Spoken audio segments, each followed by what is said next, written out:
Halo semua, pada kesempatan kali ini kita akan membahas mengenai model dua kompartemen dalam farmakokinetik. Model dua kompartemen menggambarkan tubuh sebagai dua bagian utama, yaitu kompartemen sentral dan kompartemen perifer. Kompartemen sentral meliputi darah dan organ dengan aliran darah tinggi seperti jantung, hati, dan ginjal. Sedangkan kompartemen perifer meliputi jaringan seperti otot, kulit, dan lemak. Pada model ini, obat tidak langsung tersebar merata ke seluruh tubuh, tetapi mengalami distribusi secara bertahap. Perpindahan obat dari kompartemen sentral ke perifer dinyatakan dengan konstanta K12, sedangkan perpindahan kembali ke sentral dinyatakan dengan K21. Kurva konsentrasi obat menunjukkan dua fase, yaitu fase distribusi dan fase eliminasi. Pada fase distribusi, kadar obat menurun dengan cepat karena obat berpindah ke jaringan tubuh. Setelah tercapai keseimbangan distribusi, masuk ke fase eliminasi, yaitu penurunan kadar obat secara lebih lambat akibat proses metabolisme dan ekskresi. Pada model farmakokinetika dua kompartemen terbuka, eliminasi obat terjadi dari kompartemen sentral, sedangkan perpindahan obat antara kompartemen sentral dan perifer adalah berlangsung bolak-balik mengikuti kinetika orde 1 dengan konstanta laju K12 dan K21.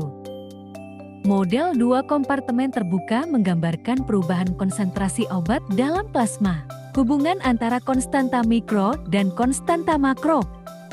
Waktu paruh fase distribusi dan fase eliminasi dihitung dengan rumus berikut. Parameter farmakokinetik lain meliputi volume distribusi kompartemen sentral, volume distribusi fase eliminasi, clearance, dan area under the curve, dengan persamaan sebagai berikut.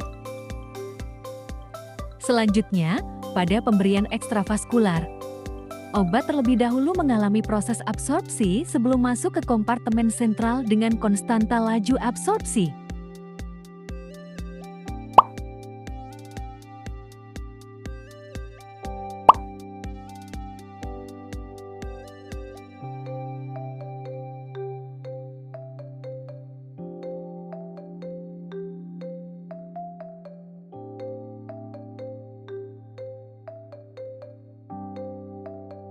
Aplikasi klinis to compartment. 1. Penentuan dosis awal atau loading dose.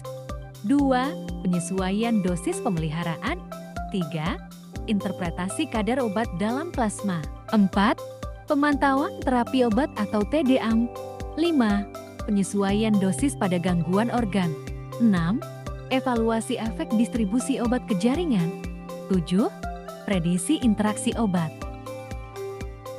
Jadi, dapat disimpulkan bahwa model dua kompartemen membantu memahami proses absorpsi, distribusi, dan eliminasi obat di dalam tubuh sehingga terapi obat dapat diberikan secara lebih tepat dan efektif.